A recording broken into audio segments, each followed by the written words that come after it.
What's up, YouTube? Welcome to Play It Painted Live. I hope you guys are having a good Sunday. Yes, Sunday evening. I'm going to go ahead and open up our live stream comments area here. And let's see how our live streaming thing looks like. Please let me... Live control room. That's where I need to be, right? No, YouTube keep... No, stop it!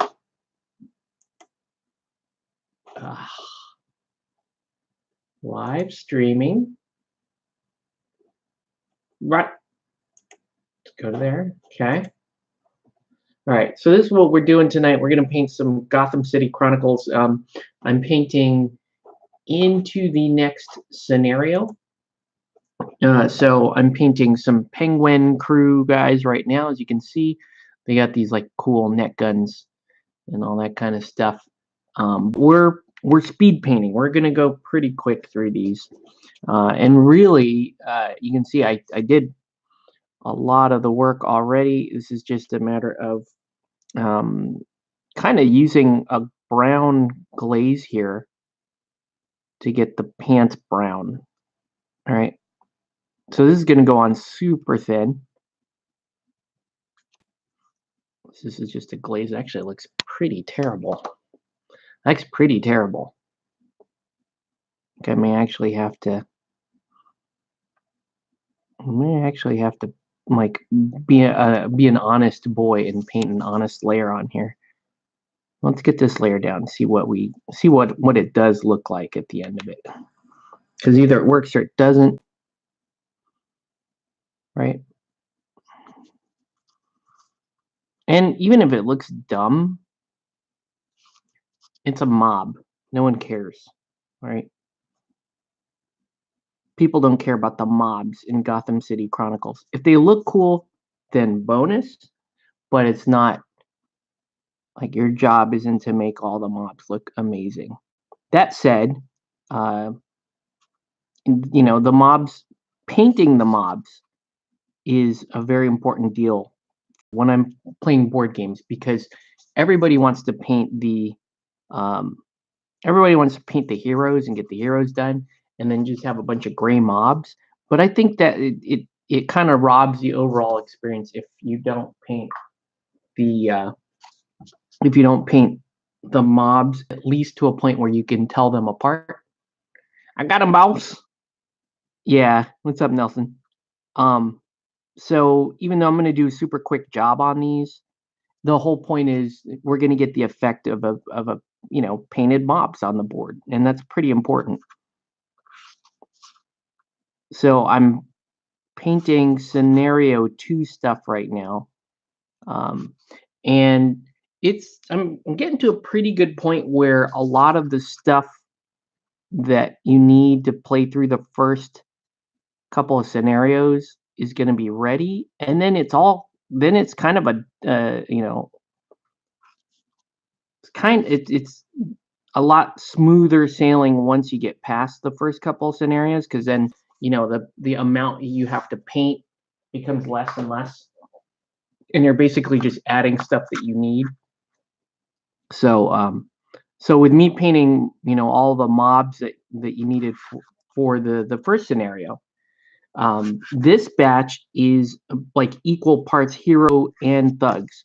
So for the second scenario, I got 2 sets of thugs done, and then about I think there's about 6 to 8 heroes left to paint.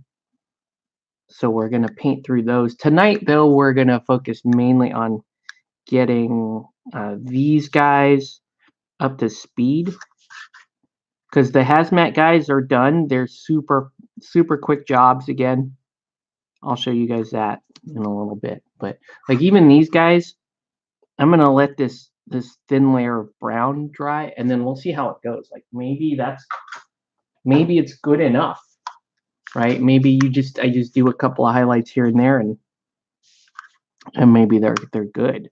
I mean, I could have just fielded them like this, like grayscale looking, but just a little bit of color.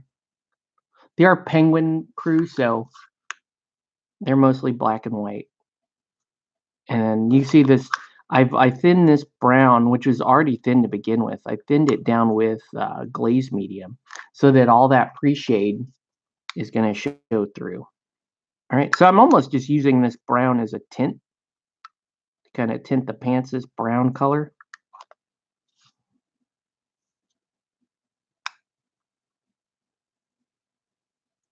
So yeah, sorry we couldn't meet up this weekend, Nelson. I still have your the other Resident Evil stuff done. Just a matter of getting it to you.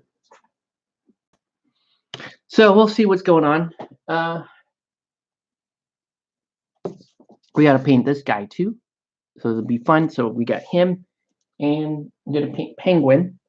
So I think what I want to do right now is let's work on a little bit of facial features. Okay. I'm super busy. Yeah, dude. Well, congrats again. Uh, we should get together soon though, and I want to play some of this actually. And you've got a few, at least a few games under your belt, so you can help navigate me through these. But I'm hoping by the next time we meet. Oh, what happened?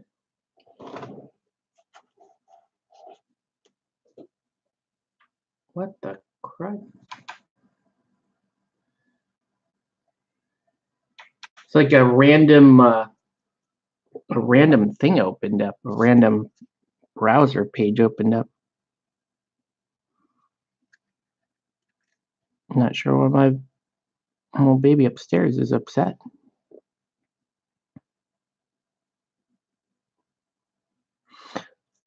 But yeah, we're gonna get these guys all painted up. Dr. Death. Dr. Death is gonna be a fairly quick paint. He's really only a couple of colors. Once you paint his mouth and maw and all that too. Yeah. So we can play by the time we get together, we can play the first or second scenario, maybe the third scenario. Because I don't think there's the third scenario. By the time you get to the third scenario, there's not that much to paint at all. So that should be good. So let's paint the inside of his mouth is. So he's going to have a little bit of red. Yeah. I still, by the time I get to the third scenario, though, what I really want to do is just finish all the rest of the bad guy minions, then come back and paint the cops and the bystanders, and then start to get through the rest of the heroes and the villains. I showed my son the T-Rex model, and he flipped his shit. He thought that was the coolest thing he'd ever seen, so he's super down for that. Give Mr. Death here a little bit of a tongue. Right. I was looking at those sculpts, and I think that I don't know. My favorite sculpt might be Black Canary. The Black Canary sculpt is super dope. The Katana sculpt is super dope. Those are going to be the ones that I'm like most interested in painting. Yeah, and then you got to go through and paint the special bosses. Like the next one for 3, I got to do. I'll have to paint the Bloom, Mr. Bloom, and then Mr. Bloom's minions. But those are also really easy, right? Like all of the more intricate stuff is done. Really, the only like intricate pieces left to be done on the thug side are the bystanders. The bystanders are just wearing civvy clothing. So once you get into the civvy clothing, that's where things get a little dicey. Also, why are the eyes so realistic scale on these minis? It's kind of annoying. It's like hard enough to paint eyeballs. They made the eyeballs like realistic scale so that they're harder to paint.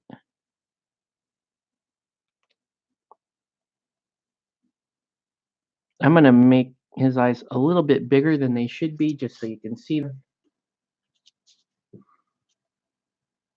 And then I don't think Dr. Death, I don't even think has pupils, does he?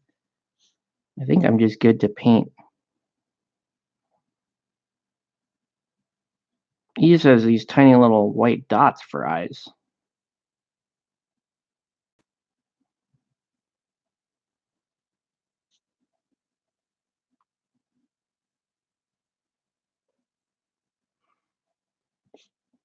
Yeah, I'm excited. I'm trying to figure out how to condense the box.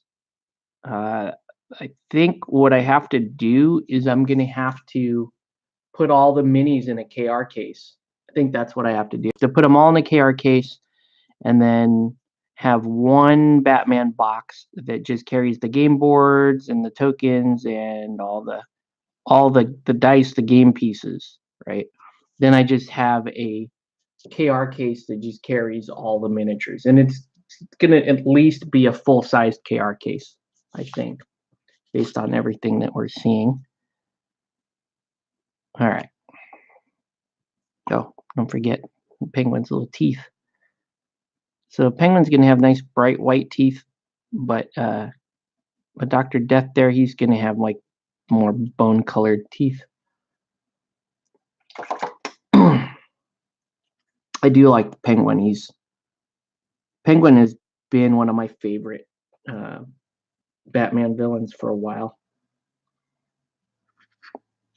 But did I? Oh man, the I didn't even know this, but the Arkham Asylum um, expansion comes with Doctor Tetch.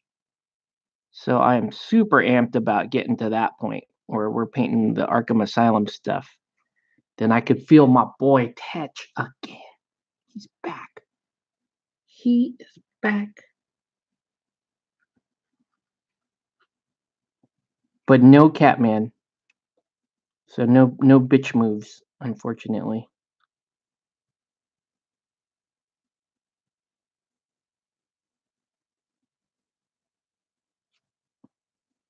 There we go. Dr. Tetch. Yes, Dr. Tetch still alive. Yeah, let's do like a bone color for Homeboy's teeth here.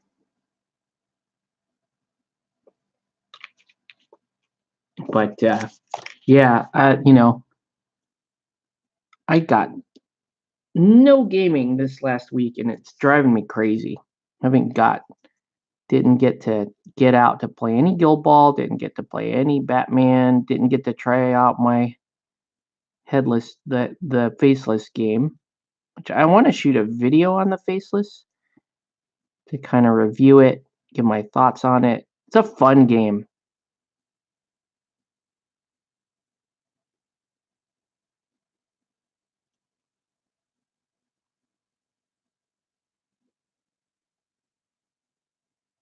Do you have any time off during the holiday, the Memorial Day holiday weekend coming up?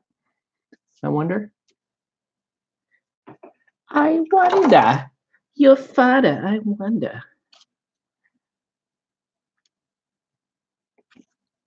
I need to drop a little. We gotta calm down Penguin's eyes here. They're a little big on that side, so I'm gonna calm that down. He still look a little crazy. You have Monday off, sweet. Yeah, I want to get lots of gaming in this weekend. This coming weekend. This weekend I didn't get shit in, but I want to get lots of gaming in. That's my goal.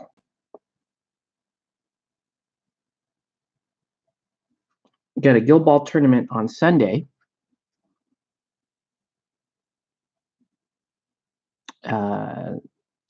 Saturday, planning on doing stuff with my family, but I might be up for going out Saturday night, grabbing a beer at GameCraft and maybe getting some games in. Love to do that. Or paint, one of those two things.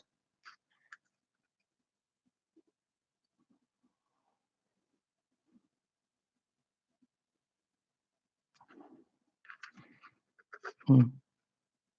Oh, he's got a little monocle here. I gotta. That's why that eye looks so weird. It's behind a monocle. So I need to. What I should really do then is respect the monocle, right? So let's paint that. So Matt and Chris playing Warmahordes? Sweet. I know Matt played Warmahordes.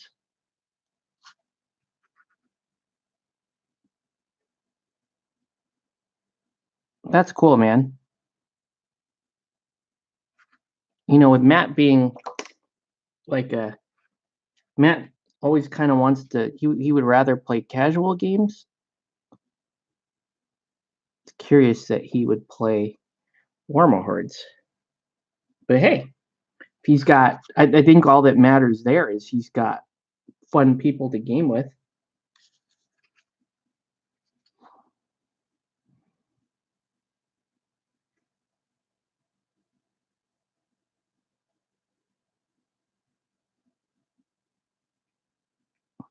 Okay, so I'm gonna just paint that in white there.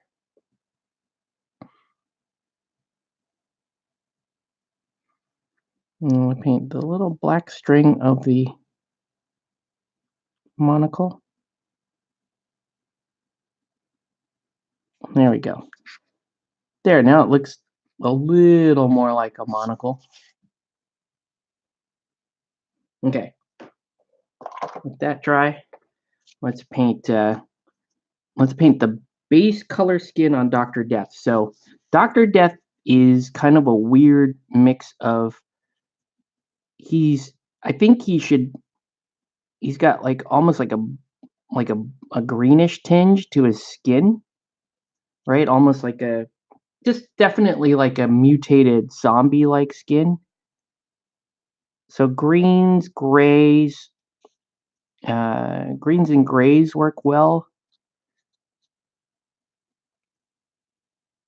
So let's see what we can do here. But I always like to start with whatever skin I intend to do.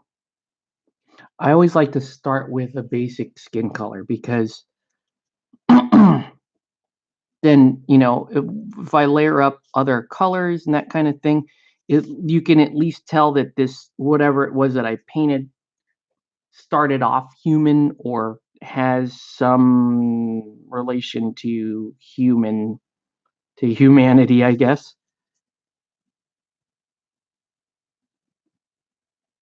So this is going to be, and then most of his back here will, once I get going, will not be the skin color. So I'm just going to kind of quickly cover him. But I'm thinking he's going to be like greens. We'll use like almost like an undead tone to him since he is Dr. Death. Makes sense. Makes sense to me. And I think from the art I've seen, he's kind of like more like undead looking.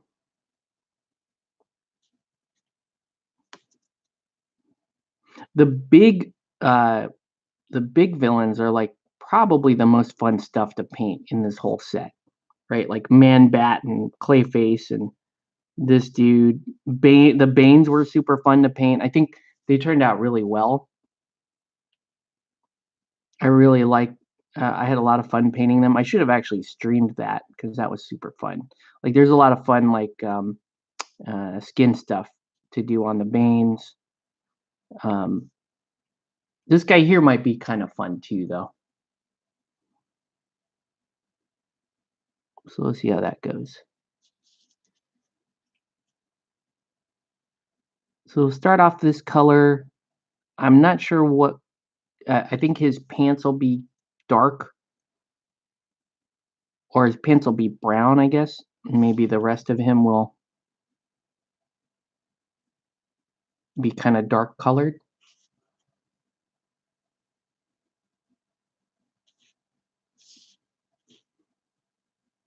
All right. Okay, so let's let that dry. It's a pretty thin coat there, but it should look pretty cool when all said and done there. All right. Mr. Penguin here, he's got a white shirt, so we got to do that first. I got to do, and he's got a lot of black on him. I think his tie is, I want to say it's purple. I think I should do a purple band for the tie, and for his hat. Should have a purple band in it. And then his vest, I think, is almost like a brown or an orange brown color. You can see the characters themselves paint up pretty quick. It's not. Let's get a little purple going. Did you play anything today? Like, did you play Legion, or what did you play today?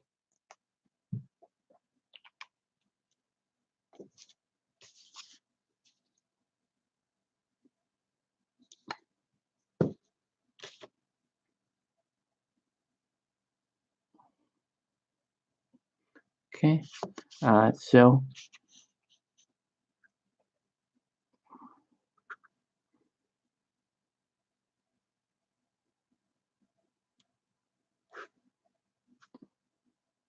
kind of a weird tie.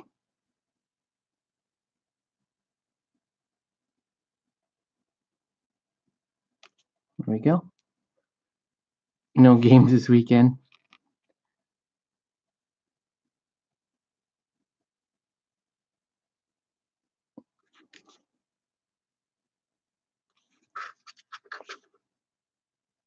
That sucks. But at least you got your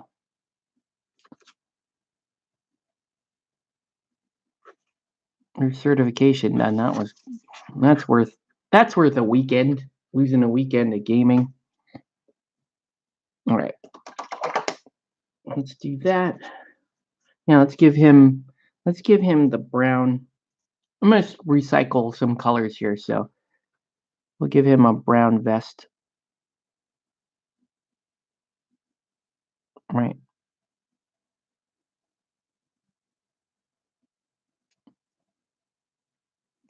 Oops.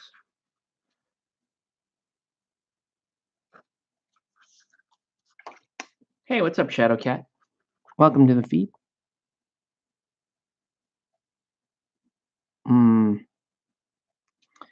That's not quite doing what I want it to. It's actually like settling in the wrong areas. And super watery. So nobody likes you. Nobody likes that. I guess it's not that bad. Once we get the black in, it should be fine. Mr. Cobblepot. Yes, sir. Mr. Cobblepot. Let's do. All right. Let's do a little skin highlight on Mr. Cobblepot. Now he's fairly pale, so I'm not going to mix the first color into this. I'm actually just going to use this and go super pale with it. And then we will shade him down.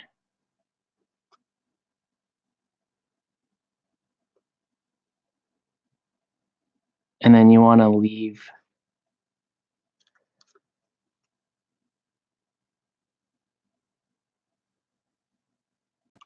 that dark ring around his eye so you can tell.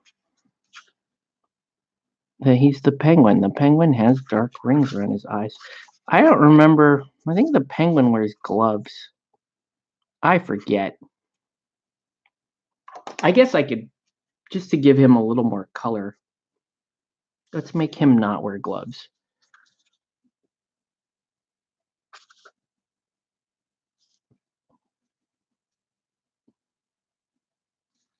I'm not sure why he's like spinning a dagger off this way and then thrusting forward with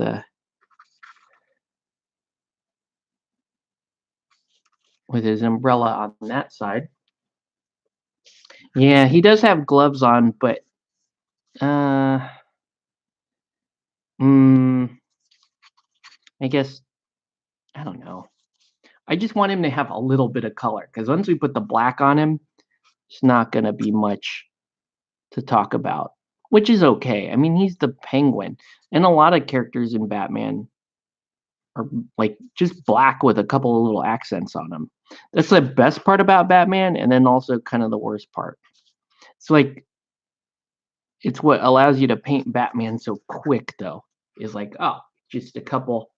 You're just focusing on anything that isn't quite black. But we'll have Cobblepot with no gloves on because the gloves do not fit, so you must acquit.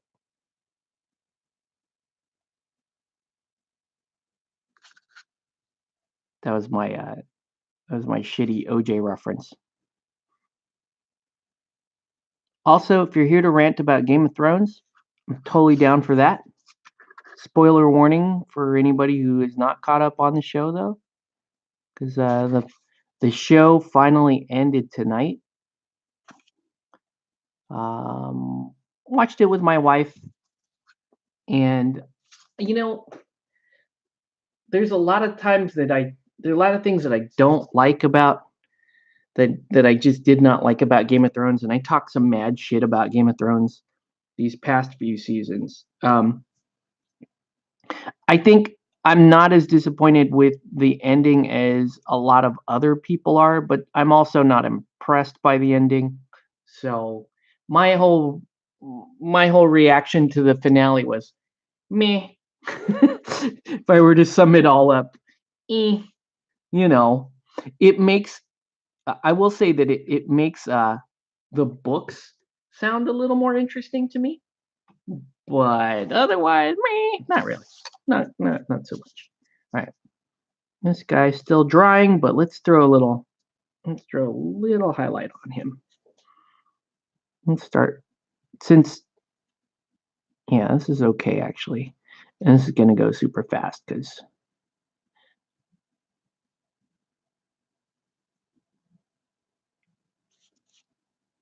it's a great sculpt. We're just gonna do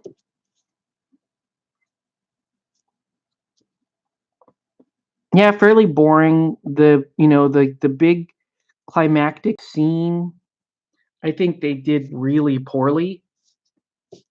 Oh shit, I forgot to paint his feet. What the hell, Octave? Um, the they're supposed to have the big climactic scene, right? Which was supposed to be like a big defining moment for Game of Thrones, and it was super boring, like really boring. Like, oh my god, like high school drama class boring. And it wasn't for a lack of acting, right? The actors were in place and they did their job, but the lines, the dialogue they were given, and the direction they were given was terrible.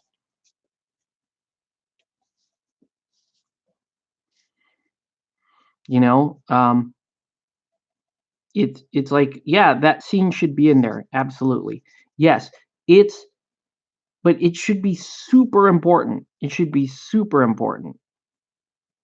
Instead, the episode kind of went like, "Hey, John, do a thing." Oh, okay. I did the thing. Next scene. Like that's how it kind of went. It's we were like, that's like the only thing I can say about it is like that was a show. There wasn't it just it was so underwhelming. Like, yeah, what? Like by the time they did what they were supposed to do, and you can see the books going that way, and you're like, okay, yeah, that's it's kind of cool, it's kind of tragic, it's bittersweet, blah blah blah blah blah. But the show just cannot handle like it's like they had no gravity in that moment. They had nothing. It was weird. It was weird. It was like it's like watching almost like watching a passerby write Game of Thrones. Here's the thing. The end. Like it wasn't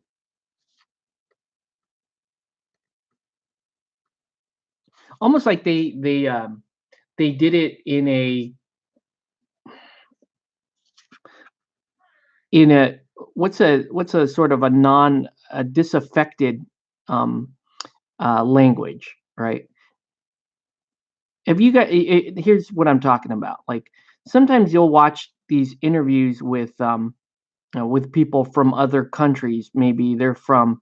Um, maybe they're from the Czech Republic, or maybe they're from uh, one of those Eastern Slavic countries where the language can sometimes sound a little disaffected, meaning they're talking about you'll see these interviews where it's like, yeah, this man came by the countryside and he slaughtered everyone in my family, and but you hear it in that other language, and it was like there's no tonal changes, there's no affectation on the person's face. It's just the misery that they live in, like right, and you're like, holy shit, when you read the subtitles, right? Your reaction to it is way more visceral than the person describing it. And it's like that person directed the scenes of Game of Thrones in this last episode. It's like, yes, do this. It means uh, it's a very poignant thing that you're doing, but don't act like it is. Just do your thing, right? We'll put you in the gulag after or something. Like it just was completely disaffected. And I don't blame the actors for that. The actors did what they needed to do with that type of script, but the script was chito. It was not good.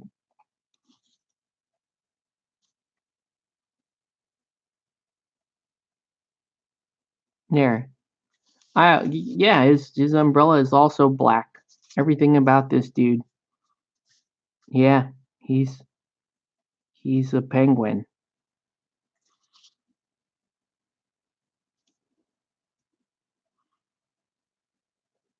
Um, but it's a it's a very interesting thing. The themes and stuff in the show and the books, obviously, much more, are really really interesting fantasy concepts that I've loved.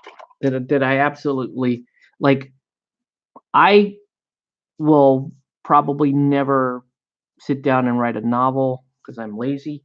But if I were to ever write a novel, or even hell, if I were to ever DM a campaign or something, like one of my chief ideas would be to get the audience or the participants involved in something and invested in something, and then have them slowly realize that they're on the wrong side of something, and present them with an internal conflict. I think that's really really cool. And Game of Thrones slash Song of Ice and Fire looks like it's designed to do that. It's like they want you to root for someone and root for someone and think and spend the whole time thinking, yeah, this is the good guy, this is right, this is what we should do, and then get to a point where that's challenged, where you go, wait a minute, person isn't the good guy. Like, what the hell were we thinking? Like, why were we following this person? Um, that's awesome. Like, I think we need to spend more time doing stuff like that.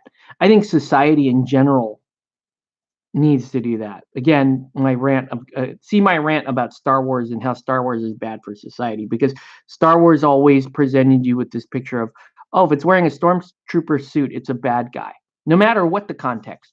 You know, uh, nobody counts Episode 2, the Clone Wars, because that shit was CGI. I was like watching a fucking Nintendo game. No, no one gave a shit about the clones there. That they were, yes, they were stormtroopers and they came in and they were the good guys, but nobody was like cheering when they saw that. I'm talking about um, original trilogy, and then this latest trilogy. It was like, oh, his lightsaber's red, he's a bad guy. The good guy, bad guy, that whole thing. And uh, so it's very easy for most people to follow along with, which I get.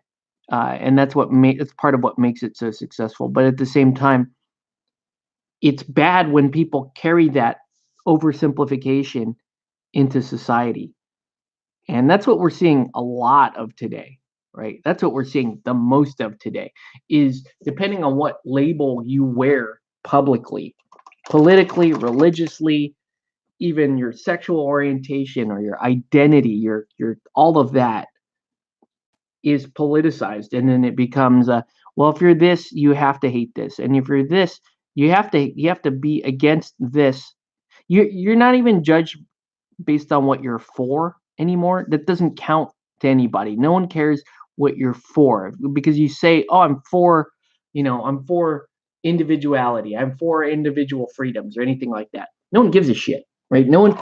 It's more these days. It's more like, can you correctly identify the stormtrooper?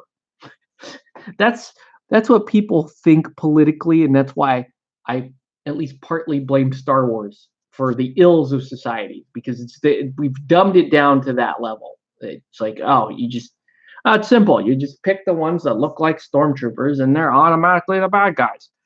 And bad guys and good guys. So that's why I think Game of Thrones is really interesting, because it, at least to some degree, kind of challenges that.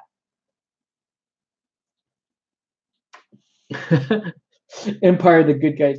I don't think, yeah, I mean, me personally, I don't think there are good guys or bad guys in the Star Wars universe. I mean, there are some, I take it, there are some individuals who are evil, and there's some individuals who are at least trying to be good. That's kind of how I treat it. But if you were to come out and say, um, if you were to come out and tell me, hey, the Empire is actually responsible for more years of peace in the galaxy than what the rebels accounted for, I have a hard time arguing against that. You know, so therefore, you could say to me like, "No, that's those guys are the good guys." So you think of the Batman trailer, the Bateman trailer? I'm not sure. I didn't know if was there a new Batman trailer? I didn't see one. Did not see one.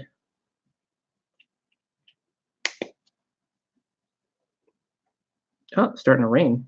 Oh, that's wrong. Oh, matte medium. Almost did almost did a horrible thing here to my paint job. Where's my glaze? Oh, Batwoman. I saw the trailer. I did. I saw the trailer because everybody's like, "Oh, look at the Batwoman trailer!" Blah. And I saw the trailer. I okay. It's it's a little on the nose, and it has the cringy elements in it and that kind of stuff. But I don't know. I never thought uh, Kate Kane was. I mean, Kate Kane was. She's always been pretty like um, pro woman, that kind of thing, and that's cool. I mean, that's what that character is. That's what that character has always been. The dialogue seems really lame and cringy. Um, but I don't know. And I don't think it didn't freak me out the way I think it freaked a lot of other people out. Because I mean, I've always just kind of seen that character that way. Like I haven't uh that said, I think my the biggest issue I had with that uh trailer. Well, here's the thing. I like Ruby Rose too. I do like her, but I was thinking she needed. I think that Batwoman in general should be a little more swole looking. I mean, highly trained military background, and um, I think that Batwoman should have gotten a little bit somebody with that looked a little bit more like she could whoop some ass. Uh, but I don't know. I don't the Batwoman thing were really I don't know. It just never really. It just didn't. I guess it just didn't upset me. Um, I I think the costume looks cool. A lot of stuff she said does, yeah, somewhat cringe, but I don't know. Uh we'll see. I've never really been interested in watching any of those shows anyway. Storm from the X-Men? Yes. Oh, yeah, yeah. Yeah, that's a like that actress was the new Storm. Yeah, she looks she definitely looks and feels the part. So I think that I do agree. I think that is quite cool. Okay, we'll let him dry a little. Well, let's do his. I guess my next question is like, how much do I care about these guys? The brown dried okay. I think we're okay. I don't care. They can they can go on and live their life. Like here's the hazmat guys. You just I'm yellow. That's the extent of what they got. Uh, yeah, let's. Do you think his shirt should be white? Maybe I should just highlight it white. Make it. Well, actually, what I do need to highlight white though is I want the tips of his teeth to really kind of scream out. There we go.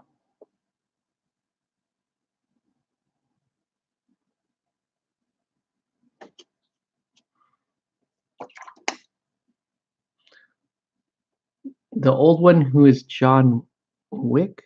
What?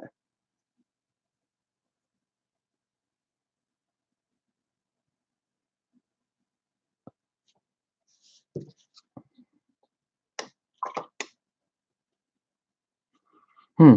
I'm not sure what you guys are talking about. Okay.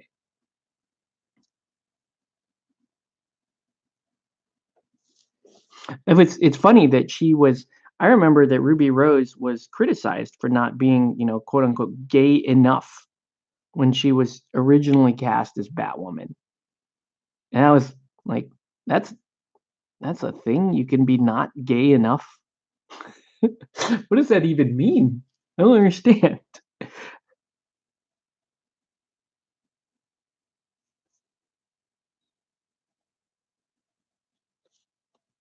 How about like you could just be a good actor?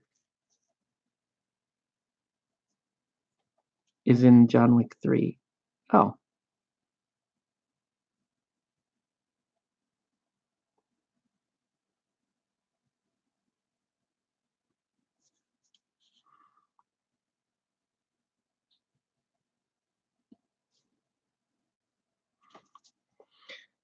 yeah. So so me and Canvas were talking earlier this evening about Game of Thrones, being over, and he asked me if I was interested, if I was looking forward to any of the spin-offs or the prequels or whatever. And I told him I think the one I would be most interested in watching is Robert's Rebellion, but I don't think the HBO or the cable TV companies have the ability to properly tell that story. And I think it is because of how they cast and write these days. I do think so.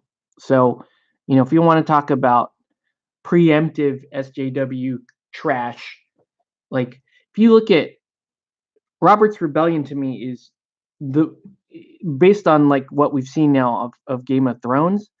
Robert's Rebellion is a way more interesting story to me, because it's there are more battles, and there are like really really interesting heroic figures, and just amazing. There's supposed to be these amazing fighters in that chapter of history, right? You got Robert Baratheon in his prime. You got Rhaegar in his prime. You've got like Ned Stark. You've got my favorite character, um, Arthur Dane. You have Barristan Selmy in his prime. Like you have Jaime Lannister, like the up and coming Jaime Lannister. Like you have all these really really badass uh, um, like combatants. You have all these badass warriors, and they do like badass shit in Robert's Rebellion, right? And HBO is not going to tell that shit. They're if they're going to cover Robert's Rebellion, it's going to be dumb, boring trash about. But did you know who he loved? Did you see who he made out with? Like it's terrible. Like I want to see some fights, man. I want to see like the military conquest. I want to see these like Burston Selmy fighting at the Trident apparently like he fights so hard and kicks so much ass in that losing battle that Robert Baratheon um, sends his own maester to heal him up, and then instead of executing him as a traitor, makes him captain of the King's Guard. You know, like I want to see that, but I don't trust HBO to do that any justice. Like they would do stupid trash if you see militarily what they've done. Oh, Miguel Sapochnik is so good at Game of Thrones battles. Like, no, he's not. He's terrible. Like he writes these shit nonsensical battles that end in one episode because bad writing and bad directing. Oh, okay. Yeah, you guys are, yeah, Ruby Rose was in the second John Wick. But yeah, that's what we're talking about. Like I want to see Stars or Skinamax or some or some like one of those networks pick up Robert's Rebellion, because Robert's Rebellion is just fucking like badass fighting. And that's what I want to see. I want to see badass fucking warriors, badass fucking fighters. And if it's one thing we learned from Game of Thrones is they don't like to show that. For some reason, they cannot. It's like the writers have never been to, seen, or enjoyed an actual fight in their life. So if you recall, they did the like one of the best fights they had on the show was the Tower of Joy scene, right? Which was Ned Stark, and um, his boy Howland Reed taking on uh, Arthur Dane and some of the Kingsguard. And it was a pretty cool scene. Like it was one of my favorite scenes in the entire series. But I don't trust them that they would make a show like that with that much action in it. HBO doesn't, they don't want to do that. They want to do dumb things instead. Like, oh, show us more about how Rhaegar and Lyanna loved each other. They're like, oh, it's political intrigue. And they're like, it's not really intrigue because you guys can't even do that either. Like Like, stop. So that's like a fantastic uh story or side story that I would want to watch. Would be that. But like I said, I have no faith in HBO's ability to do that. HBO doing The Long Night, I don't know if they could do that. I don't think that I don't think that uh will see much fruition as a series, mainly because of how f like how they screwed the Night King so hard. Like, what's the point? No one cares. It's like no one. Night King went out like a bitch. No one cares. Like, it's who cares if you make this prequel about like how cool he was? He went out like a bitch, and there's like no coming back from that.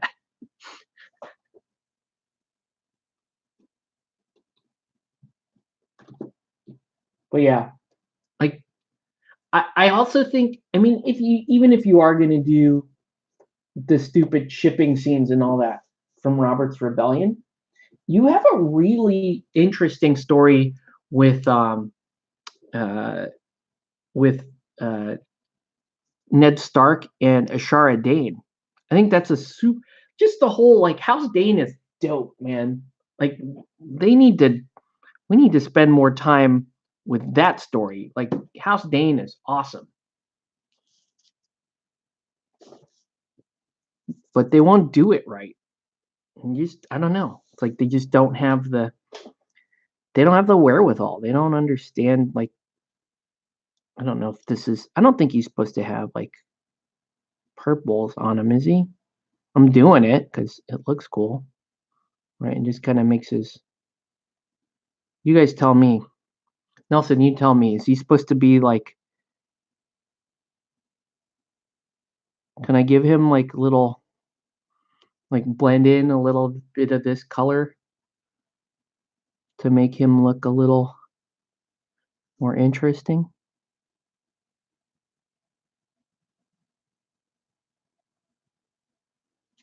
Almost looks more living.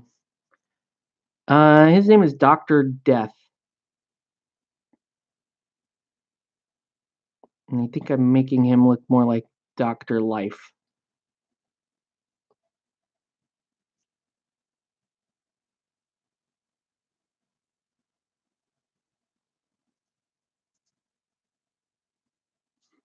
With just some like wet blending a little bit of the pink in there. It looks more interesting, but I don't know how faithful it is to the comic art. I don't think this is very faithful to the comic art.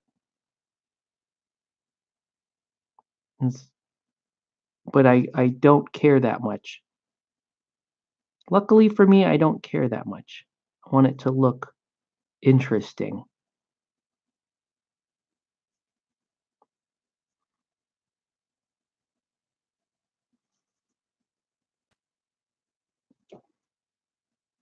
You can see the joints. Okay, so you can have like bone and it's like kind of open skin and sores and that kind of stuff.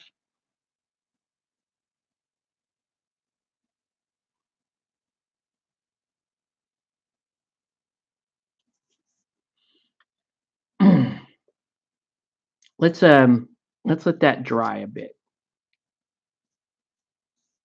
Actually, it needs a little. I'm gonna do the pink.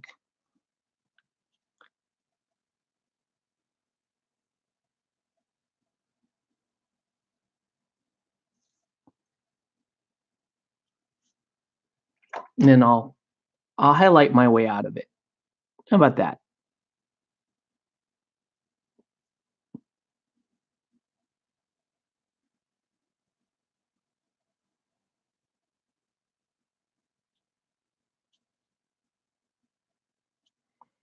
All right. Okay. Let's let that dry for a minute. Meanwhile, this guy's pretty close to being done. Not a whole lot left to do on this dude. Let's give him a teeny tiny little highlight.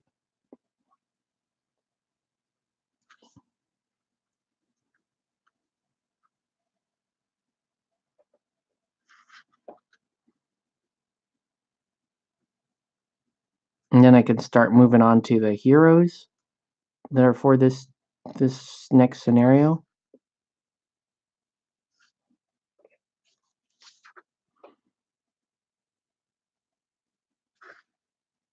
I can give Penguin, right, just so you can see some of the detail on him.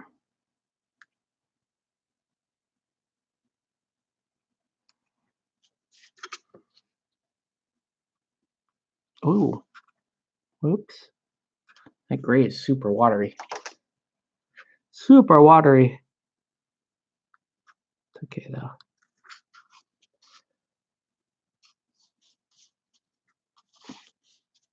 I'm just gonna.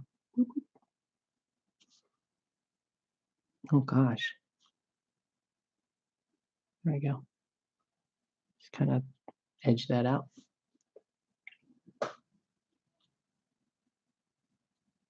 All right. So now I just do a generic wash on the bottom.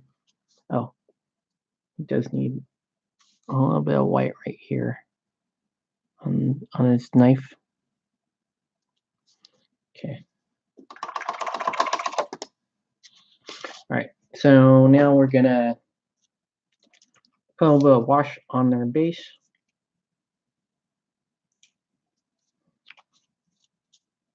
This is gonna take a little bit of time to dry, but I'm gonna wash his coat too. That'll help bring out a little more detail. Make him look a little darker. What do you think of the new GW contrast paints? So a lot of people are talking about those, to the point where, you know, if I want to do right by this channel, I think I should do a review of them. So I may go pick some up. I have to pay some GW prices to do it, but it's worth it. I think if you guys get something out of my opinion. Apparently people do. I didn't realize that. Apparently people do actually get something out of my opinions. There was a super funny story that happened about a week ago. My wife comes in to tell me that that this person that she corresponded with on the internet, that she was just, I guess, was a friend of a high school friend of hers. They were just corresponding. I don't. They were talking about something completely unrelated, um, and this person found out that my wife was married to Play It Painted. And this person she's like, she lives in Northern California, right? Kind of a hippie, from what I can tell. And she grows her own weed. And she's like, "Oh my God, you're married to Play It Painted. I follow that guy. He's so great." And she's like a D&D player or something. And she's like, "I'm just gonna send you bags of weed." And so she was offering to send my wife like bags of weed because she was married to the Play It Painted, which is, I was like, that's probably a perk that we had never counted on when we went down this celebrity, uh, this e-celebrity YouTube painting status. Super funny. But she came into the room laughing. She's like, "Babe, this lady was gonna send me bags of weed because you're Play It Painted." I thought that was super funny. So hey, what, kids, like, aim high. One day you too can get offered big bags of weed from hippies up north for painting miniatures on the internet, right? That ad revenue ain't shit. I don't get, I see maybe one check a year from ad revenue, but it's the journey is worth it for big bags of weed. It's too bad we don't smoke weed. So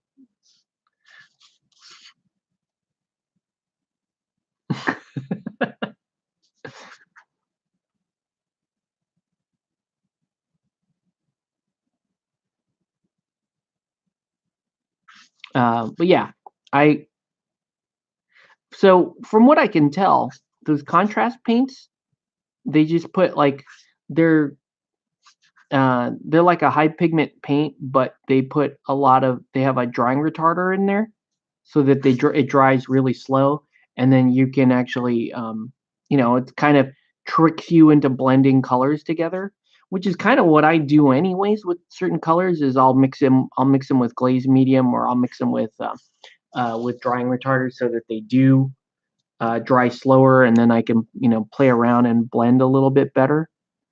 Um, but I don't know. I mean,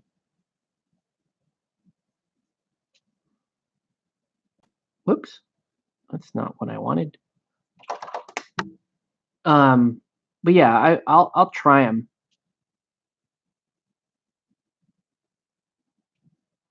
I think but apparently they're super expensive. They're like more expensive than even regular GW paints.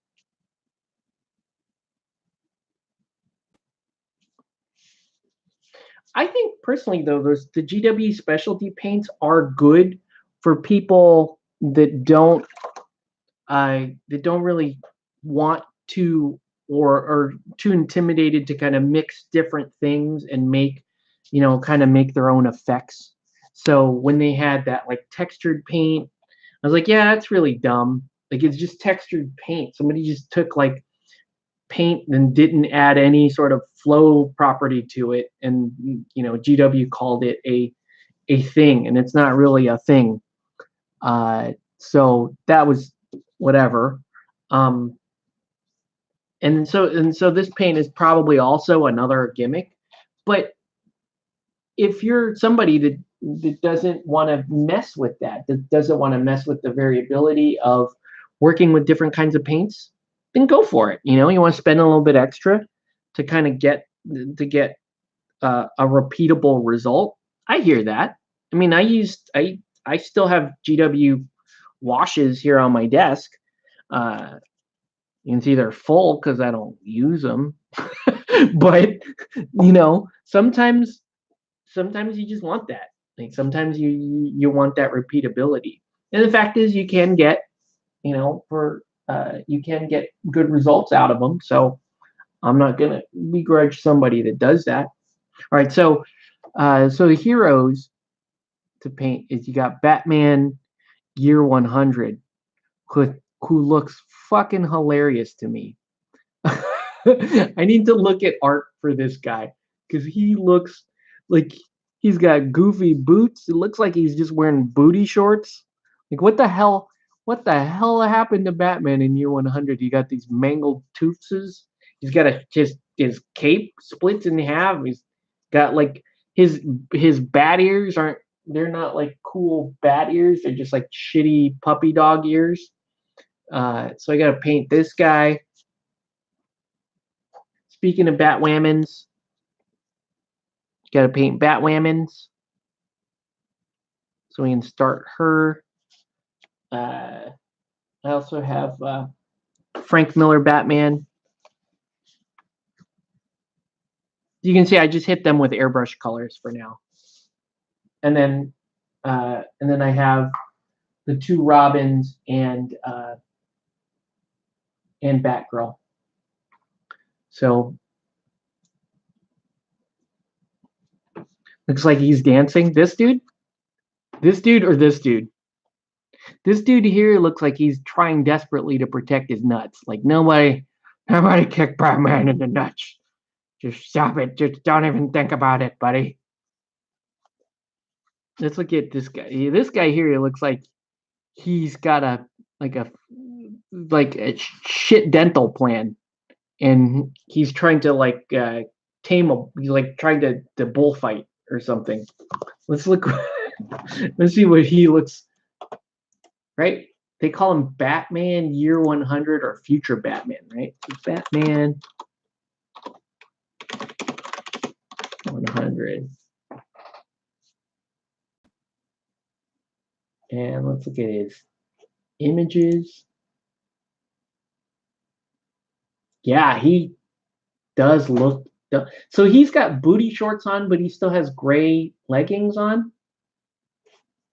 What the shit is this guy? And he has a weird. Oh, they just give him a regular bat symbol, but it looks like the art I'm looking at kind of has weird things on. It's supposed to be a vampire Batman? Okay. Just weird, man.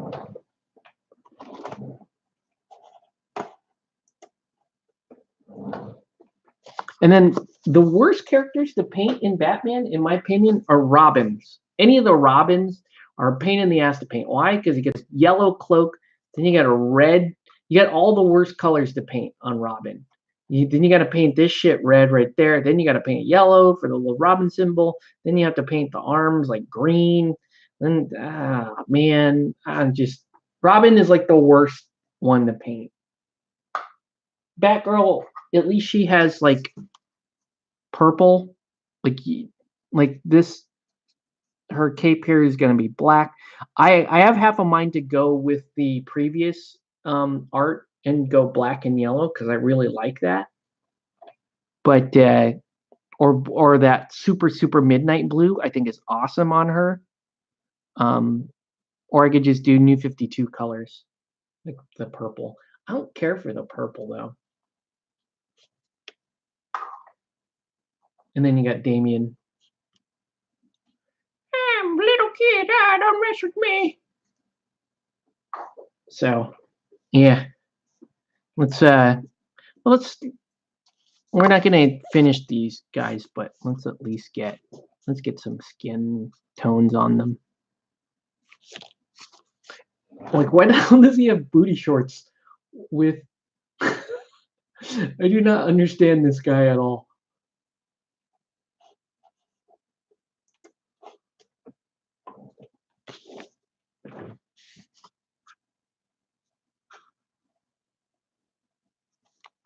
He just has a messed up grill.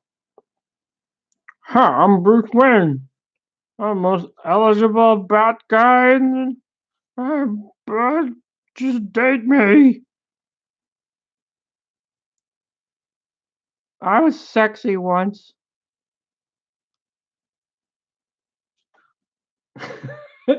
What the fuck? Like, what the hell am I looking at? What is this guy?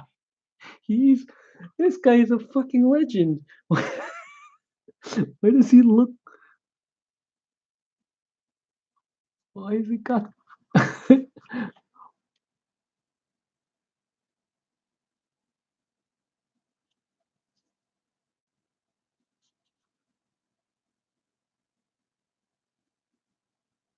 This set also comes with Batman Year One, who looks pretty damn cool. Like that guy's got like a crossbow and shit.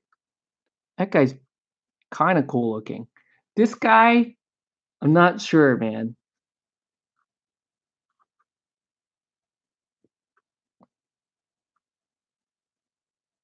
I know Shadowcat's from the UK, but there's definitely some British jokes to be had here about this dude's teeth.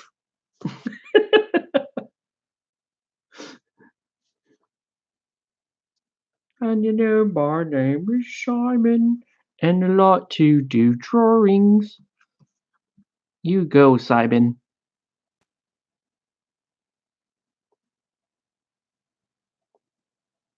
Luckily, this Batman is super easy to paint. So come and do drawings with me. Now, his teeth are like, look at them, that grill, man. His teeth are just straight up busted.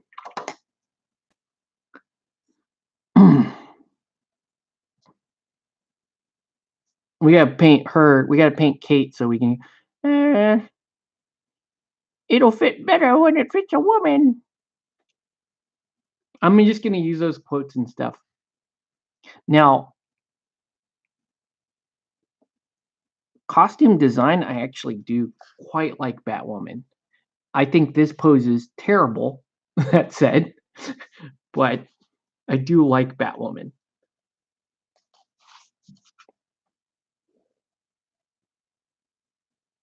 Why does the Frank Miller Batman look like he's smiling? Not really sure what's up with that. And my name is Simon, and I like to do drawings. All right.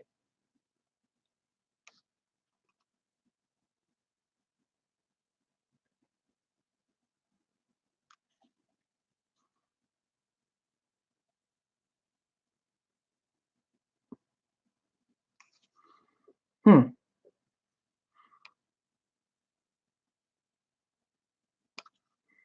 There we go.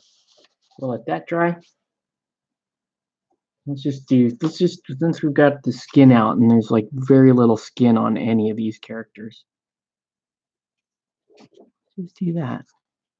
You guys can tell me though if you think I'm really leaning towards doing Batgirl in the classic like super midnight blue that looks black with the yellow. I think that's such a cool outfit as opposed to the new 52 colors.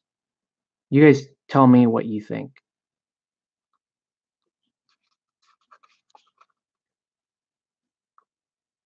Right? Like I have a video on this channel about me painting that super dark blue color. I just think it's great. Regular one looks like he's constipated. He's like he is he does look like he's squatting for a very specific reason. Either he's trying to protect his balls or he's trying to drop a load.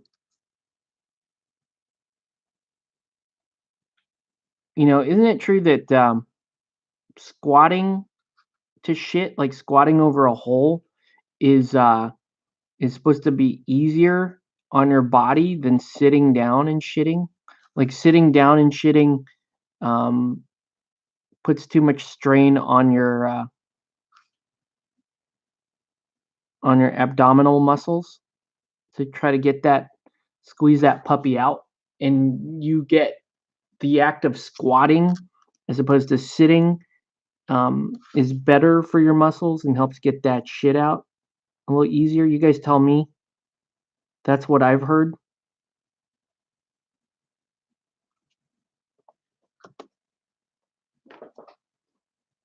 And I'm just inclined to believe that. I like to draw all day long. Well, Damien here. Angry little boy.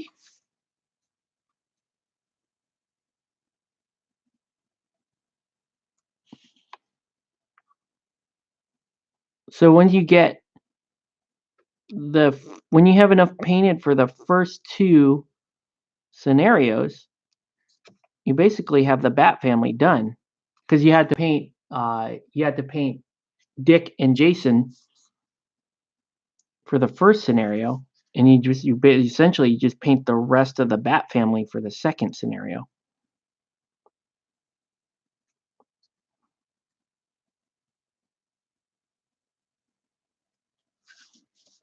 All right. So let that dry.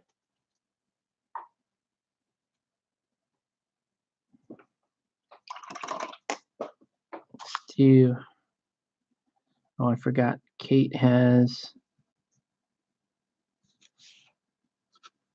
a little bit of her forehead exposed right there.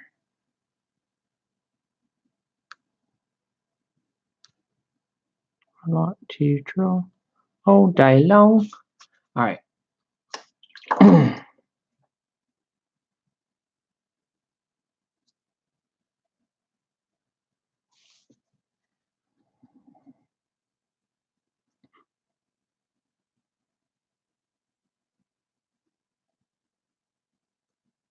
I may actually play Batwoman when we play some of these scenarios because I want to be able to say all the cringy shit from the trailers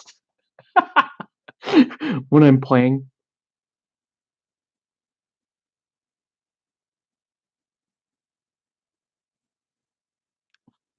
I want to see if someone go, yeah, you go. You go. So progressive. Be like, yeah,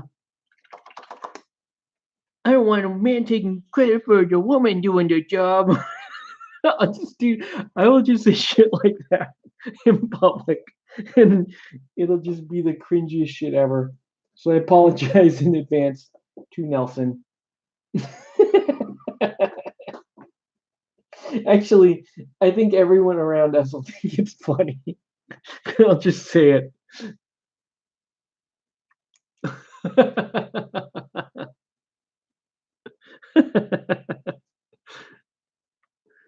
Oh man, that's gonna be priceless.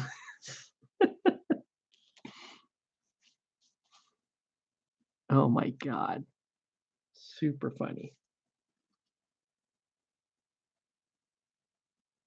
Come and do drawing with me.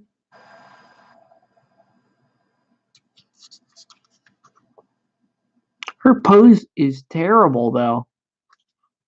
Like I don't even.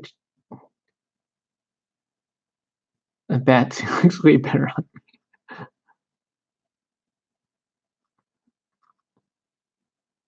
Why does her pose suck so bad? What the hell kind of pose is this?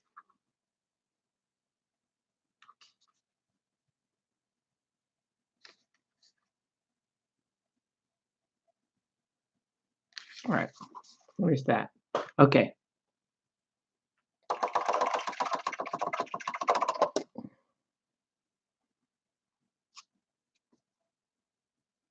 Oh, we gotta give her. I'm gonna do something super triggering though. We got George Clooney bat suit with back with the nipples on him, just like the night model. The night model of Batwoman is not bad. I think there's a new one, right? Isn't there a new Batwoman sculpt that I thought looked kind of cool? Or am I thinking of something else? I don't know.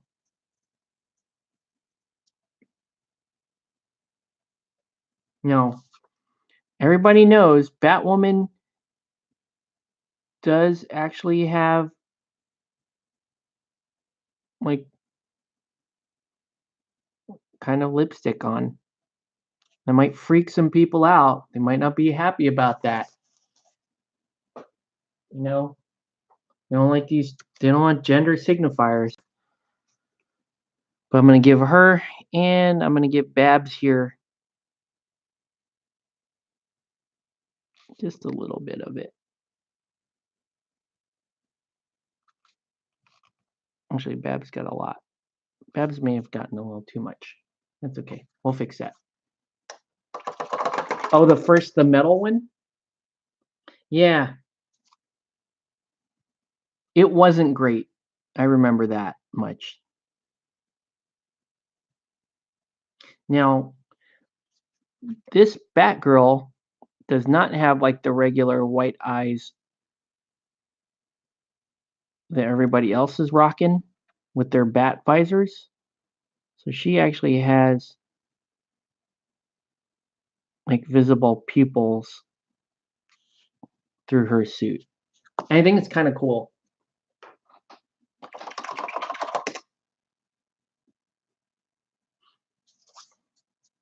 Like Batgirl is a pretty dope character, if I may say. I think she's way cooler than Batwoman. You know, you know, her whole progression as a character way more interesting.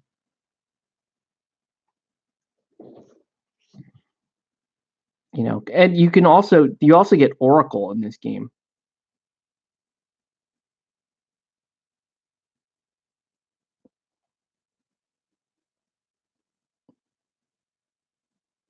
I gotta admit, as much as I hate all of the sheer amount of models that Mythic or Monolith puts out with their games, I also kind of love it that we got all that. Right? You even get a Bruce Wayne mini.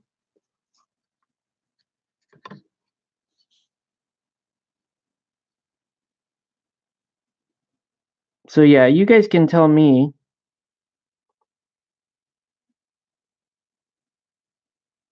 what you think. about New 52 Batgirl, or should we go with like the more classic outfit?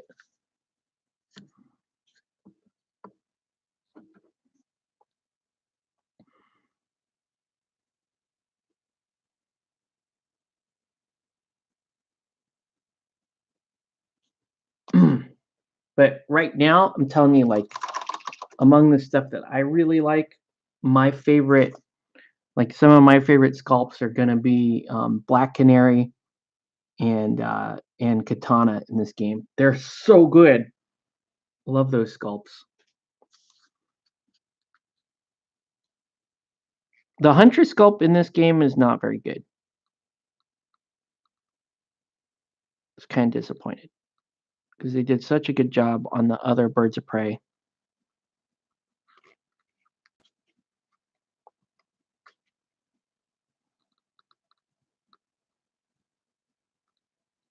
And then they also have that one scenario where all of the um, where all the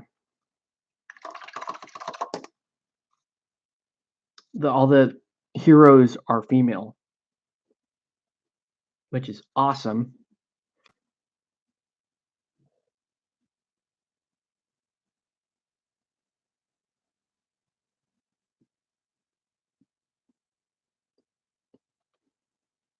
Oh, her Barbara's face is awesome.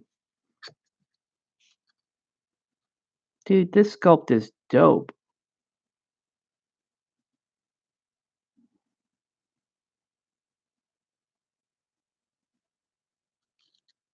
That's I know you guys can't make out that face much, but it looks fucking great.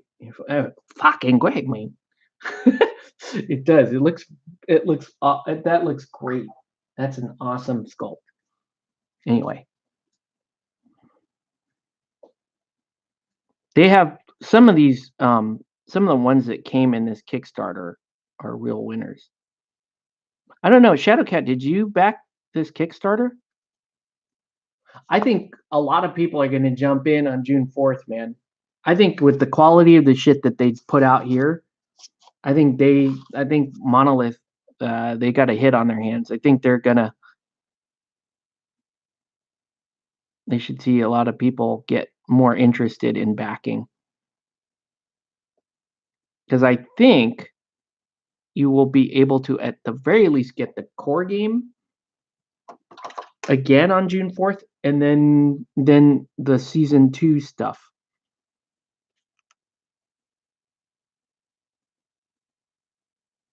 Ugh. And what I might do is if somebody jumps in, like if depending on how they do the pledges, I guess we won't know that, but what I would prefer to do is jump in with somebody that's joining in for the first time, so that they'll put forward a big pledge, and then I can say, "Oh, I just want add-ons because I got all the season 1 stuff." We'll see how it breaks out. Maybe there will be I'm hoping that I can back season 2 with a pledge of, say, less than if I can keep it under $200, I'll be pretty happy about that.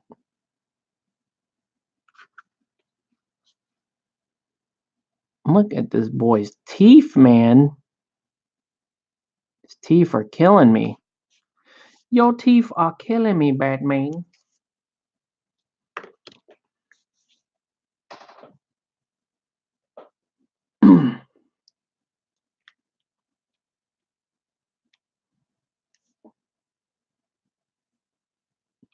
But I will say this: if you are really into Batman, like this is money well spent. I am pleasantly surprised when I first saw the videos, the Beast of War videos of like how to play the game and whatever that dude's name, the Italian guy trying to explain the game. It sounded awful, especially with the Beast of War guys. Like, there's a way of like explaining rules. Yeah, the teeth. I know the teeth are pointed. Um, Here's the thing, and I know a lot of you guys have probably experienced this because I know I have. Like when you're interested in a game and you walk up to the people playing that game, right? And you're like, "Oh man, I'm interested in playing this. Someone want to tell me about it, right?" And people go and they're like, "Oh my god, so cool." And they get into it, right? And they're excited, um justifiably excited about their game, and they start talking to you about it. Like there's usually one person that lays down the main sort of narrative track. Yeah, here's Batman by Monolith. Here's what's exciting about it. And then like, a couple of minutes in, somebody else will jump in and say, "Yeah." And they'll throw in something that's like not necessary at the time, and it kind of turns you off the game because it's something that's like a complication that you did not need to know immediately. uh so like this game, it would be like, oh yeah, so in this game, each the players play against a all the heroes are controlled by up to 3 players. They play against one player who's controlling all the villains. It's a scenario based game, and you use cubes to kind of determine what you can and can't do during your activation. There's a refresh system, right? So somebody will be in the middle of saying that, and then you'll have this other guy jump in and go, "Yeah, and if you play Batman Year 100, he has this rule. He allows you to do this, and you can go this. And if you play it this way, you do it." And they immediately fuck you off the game because it's like you just don't want to. That person just gave you a level of detail and tried to drag you into the weeds way too early. And especially if you're like a more casual player, you don't need to know that shit right now, right? So when I was watching this on Beast of War, there was like there might have been one or two people trying to explain the game, and then like everybody's chiming in. Yeah, except this character doesn't do that because this and this character. And I was like, oh god, you just made the game sound more complicated than it needed to be. And so I was a little like what's the word I'm looking for? I was a little distraught, which is way too strong of a word, but like I didn't want to start painting it because I'm like, this game sounds more complicated than the Batman miniatures game, and my whole thinking behind getting this game was that we would have a board game that we could sort of plug and play that wasn't this giant setup and this really long, overly complicated thing that can often be the Batman miniatures game where it's like, well, where's the rules? I don't know. What rules are we on? I don't know. What rules are they translated? I'm not sure.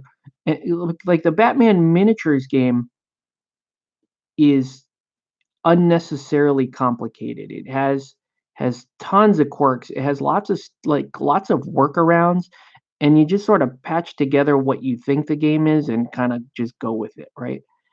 And when Beast of War did their first video on the game, and everyone was jumping in and adding shit, it really kind of turned me off, and I was like, man, I don't know. Maybe I just sell everything right now before I get suckered into painting it. But luckily, like I was and I was like kind of okay to do that. And then I went to gaming night that night, and sure enough, Jason had his game and Nelson was playing, and I'm like, well, let me find out what this is about. So I jumped in and started playing with those guys, and the crowd, the guys that those guys playing didn't do that to me, right? They helped me manage my first couple of turns and told me what my options were and that kind of stuff without throwing that stupid like the I think you guys know what I'm talking about.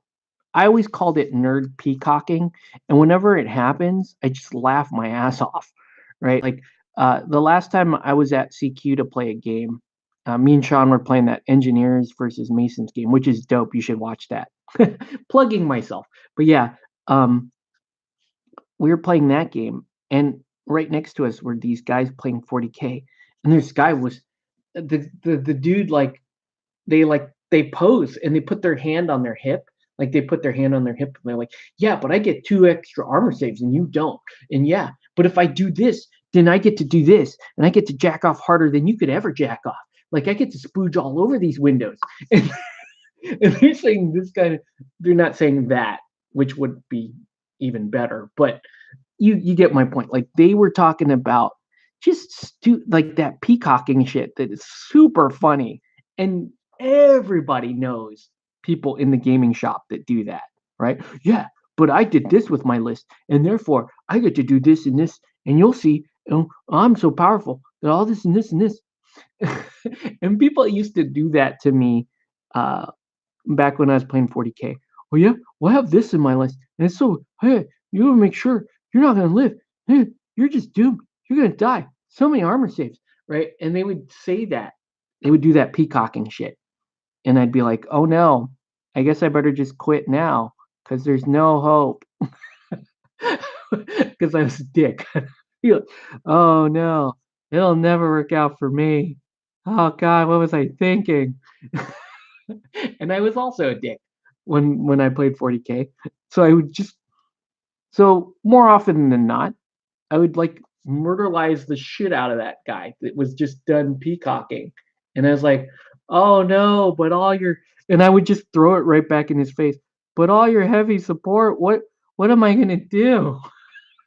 Like after you blew up his 3 Lehman Russes or whatever the fuck you put on, or like, oh no, my orcs just ran up and you just shat all over your eyeballs. But I have no hope of winning this game, and that's like I said, not a proud moment, but still funny. That's how I feel about Guild Ball get raised by season. Yeah, because season players, I think with Guild Ball though, at least in our meta and a lot of metas that I've been in with really good players, they're not bragging about it's not peacocking in my opinion. They're saying, "Oh, you should do this because this is a good move," or here's one way to approach that next time. I think at least that's been my experience with Guild Ball. Is yeah, there are players that are just flat out better than you, and that's just a fact. That's just Guild Ball, right? It's like I describe it like playing any other sport, right? You could play basketball every day of your life and not be as good as other people playing basketball. Just what it is. Guild Ball, you will consistently get better and better and better. Of course you will. But there are going to be people out there that just see things in a different way, and they see, like, for example, Kevin is one of our best, if not the best player that we have in our group. And we talk about games like in the specifics of the moment. And I have a plan to win the game. I'm like, oh, you could win the game by doing this, this, and this, right? And that'll get you your final score, and you'll win the game. And Kevin will look at that same scenario and he'll go, well, actually, no, you could take this activation out of it, and you can get there much faster and much cleaner.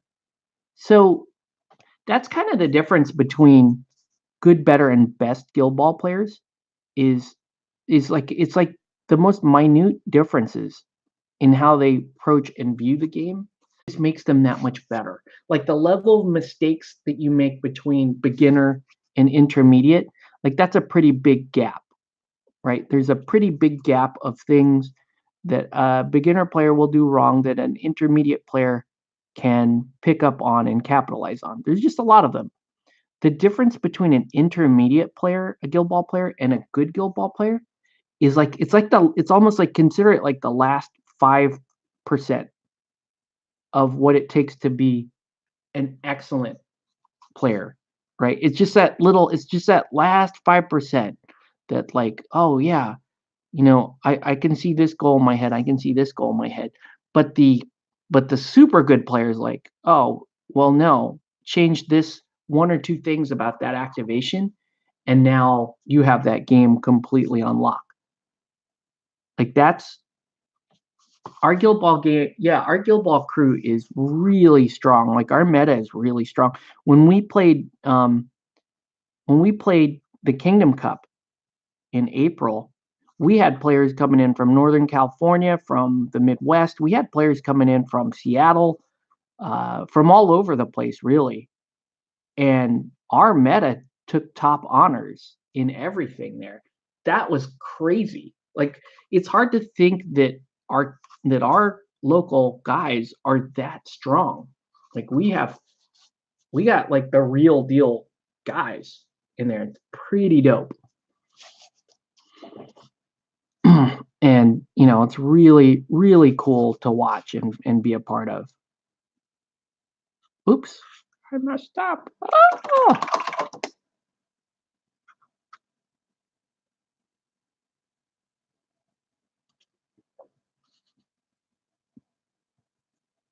But yeah, and that's different than, in my opinion, that's different than peacocking. Peacocking is undeserved. It's like, I went out and I bought this, and it's strong, and I'm gonna brag about it. That's nothing worth, in my opinion. That's nothing worth bragging about.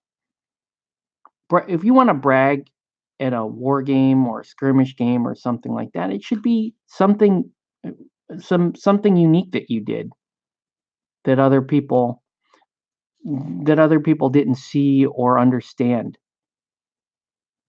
Right? It has to be, in my opinion, it's a decision that you made, or a really clever maneuver that you pulled off. But peacocking is usually, yeah, but this unit gets 6 shots and you can't die. I fielded 4 of them in my list. You can't beat me. And their voice kind of escalates like that when they're describing it. You'll never stop me. I'm just gonna be unbeatable. I'm gonna win every tournament. You'll see. And it has nothing to do with any of the merits of their skill or being able to play the game. It's just, I bought a fucking Land Raider. That's like that's like the extent of nerd peacocking, and it's super just sad. Like, what? And yeah, and so the last time that was happening in the shop, like, I had to stop and visibly laugh, and I don't think Sean knew what I was laughing about. He thought maybe I was. I hope he didn't think I was laughing at him, because I definitely was not laughing at him. I was laughing at the guys next to us that were playing, and one of the guys just kept peacocking about whatever shit he just bought.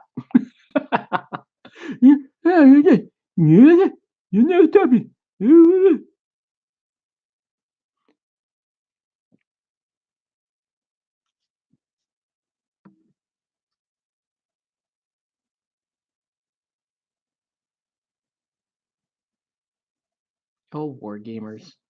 Oh, what are we gonna do with them?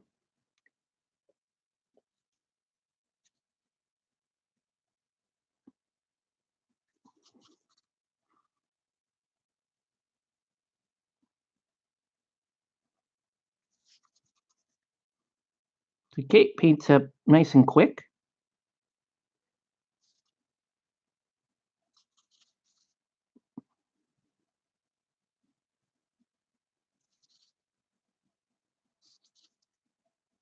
She's just not a great sculpt.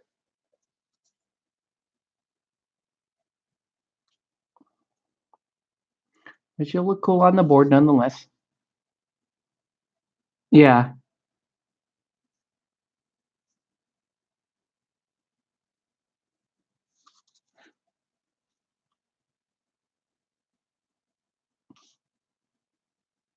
But you'll also see peacocking like that, and you'll see it in a lot of games. Like, there is like maybe one of our players that actually does that, and it's annoying. There used to be 2, but one of them went away, so that's cool. He used to peacock, and now there's just like the one player that does it.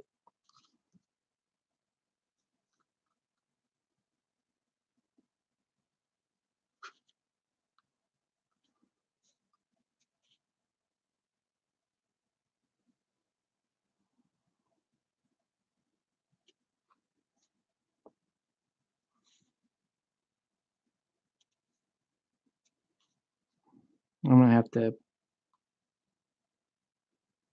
fix her base a little bit.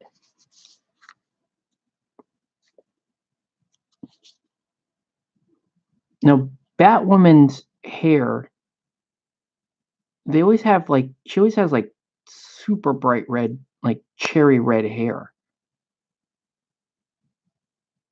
It's basically the same color as the rest of her outfit.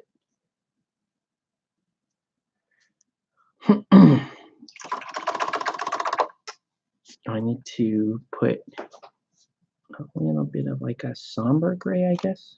I gotta do her.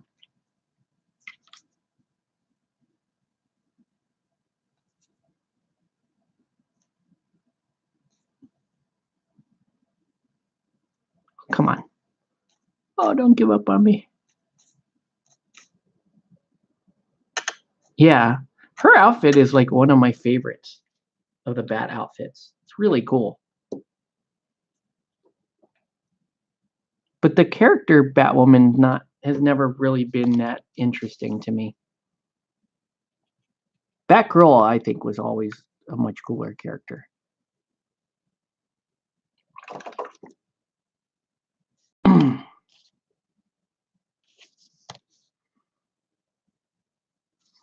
Oops. I'm just wondering, should I do? Let's see, we'll figure it out. Let's get this down first. Right. This will reset the base to the proper color.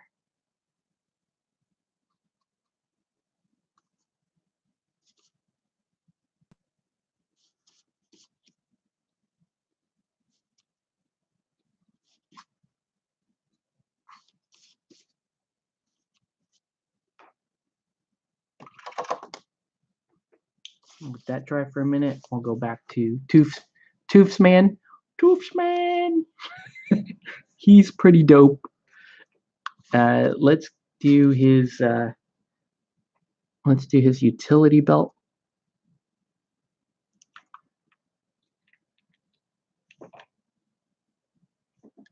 I'm excited to play this though, man.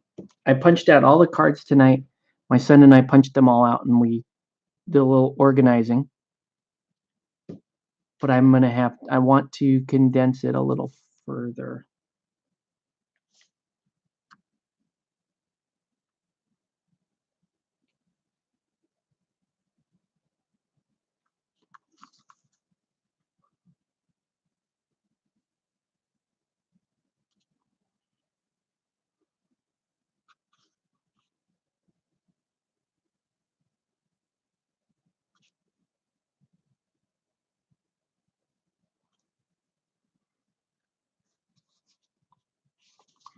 Also, my wife and I were talking, and over the summer, if I need to switch nights to like go to Tuesday or another night, I can do that. So if we need to move nights, I can do that. Because sometimes Thursday is kind of a pain. All right, so that's that. Let's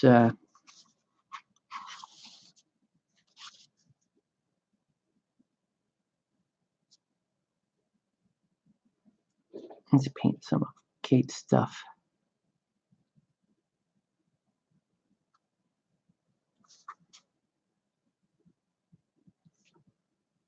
Let's get kind of a nice red color down for her.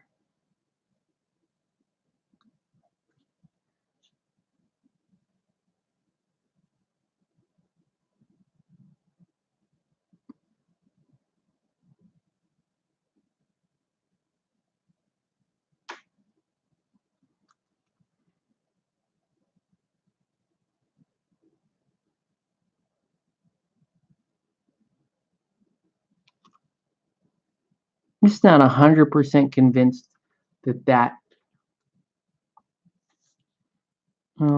her hair should be the same red that the rest of her outfit is. I don't know why. It's just kind of visually kind of bugging me.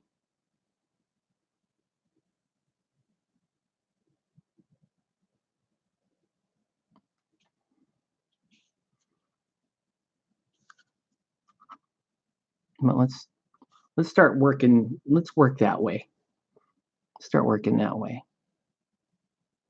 And then see what we like and not like.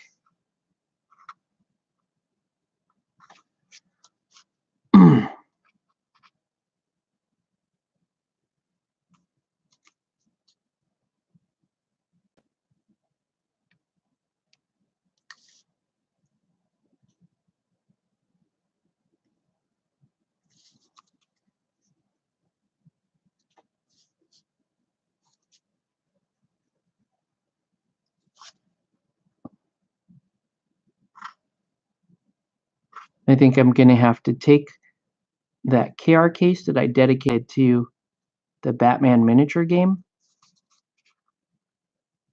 and convert it to house all these minis instead.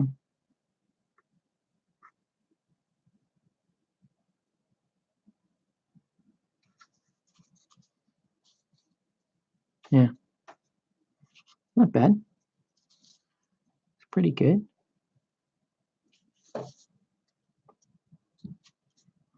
It's so yeah. I guess we're just gonna go for it. Let's do the red hair.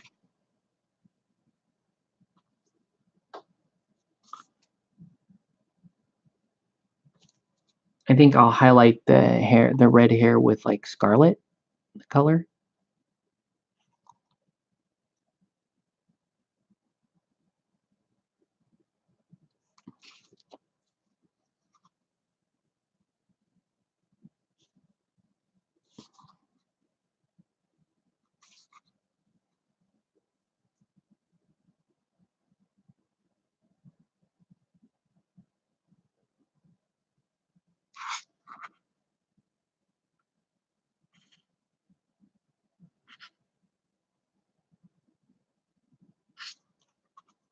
Yeah, because it's too.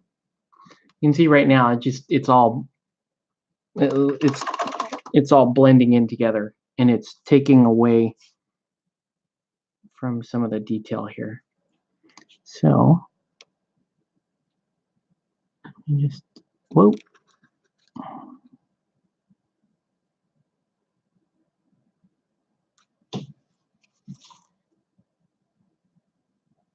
There we go.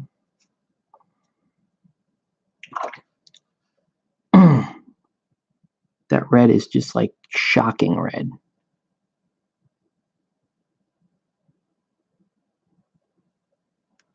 So we'll need to highlight that.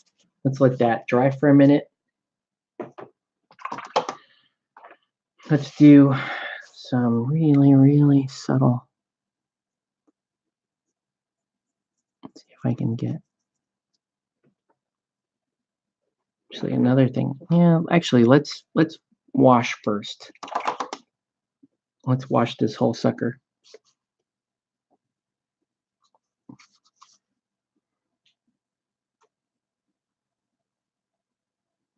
Just real lightly over the gray parts.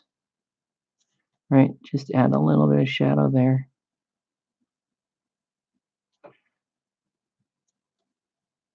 It's gonna give me a little bit of definition here.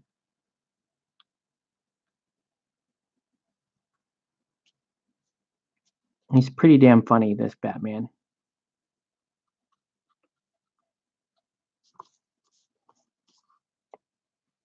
They gave him one of the shitty bases. So there's like two different kinds of texture bases. The good kind, which is like the giant cracks, that's kind of just like wash with an ink and be happy. And then there's this one, which is just kind of lets stuff cool on top of it, which isn't great. And let's go ahead and wash the rest of them down, including that.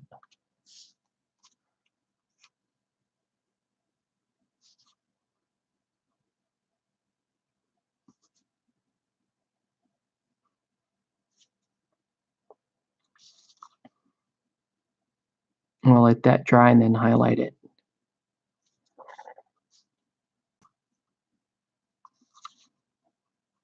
Love that Batman is like the easiest thing to paint in the Batman set. All right, so he looks way too dark right now, but we're gonna let that ink is gonna dry down, and it should be fine. Use the same on her.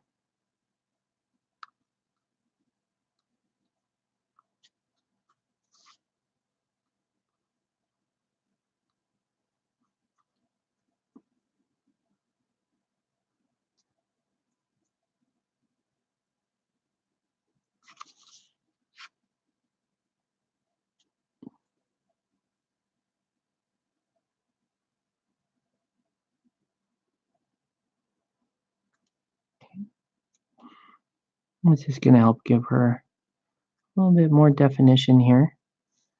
Darken her up.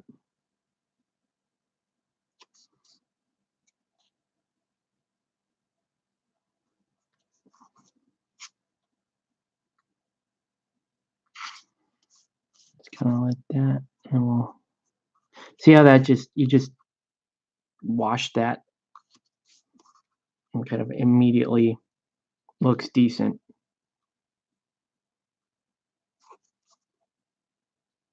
Right? Kind of nice. You don't have to do much there. All right. So we'll let that dry.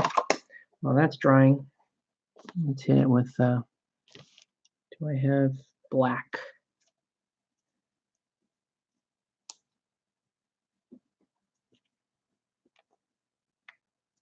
So this is progressing pretty nicely. Should be able to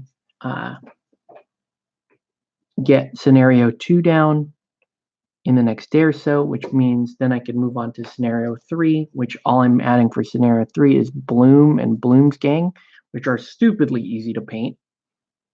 It's basically just stick figures. And then we'll have, and then we'll have enough Batman to play 3 scenarios, which is awesome. Then once that's gone, when that's done, then I'm gonna stop paying attention to the scenarios that I'm painting for, and then just start do the last bit of batch painting, paint the last thugs, paint the bystanders, paint the cops, and then start working my way through the last of the villain bosses, and then the heroes, and then we're good. And then I can just go directly into expansions and start painting expansions.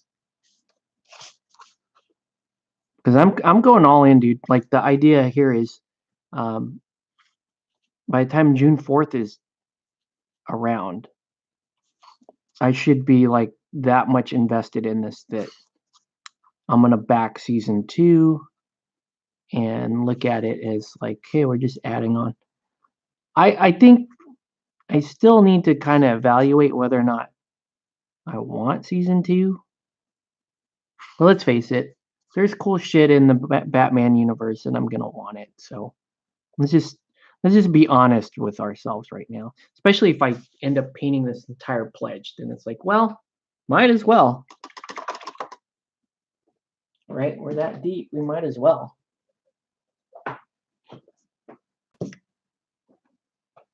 Right. So while that's drying, let's see if we can get some sort of highlight here. And I think I'm going to try something a little unusual.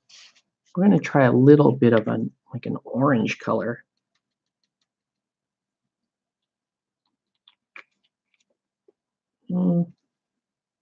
Orange or pink. Should actually probably be more of a pink now that I'm thinking about it. Let's see if we can mix a decent one. Can I mix a decent pink?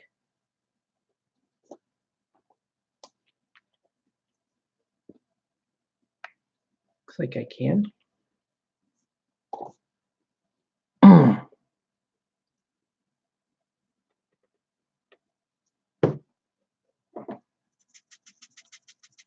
There we go.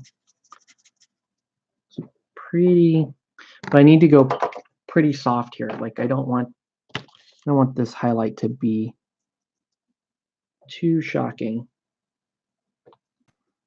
Just enough to kind of get us, right? Little outlines of the hair.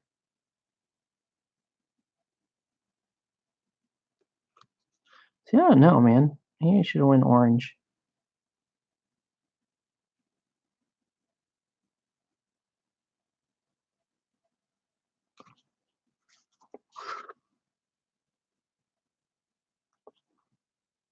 Gosh, my wife is probably gonna go pink hair again this summer. She loves her pink hair. I personally don't like it.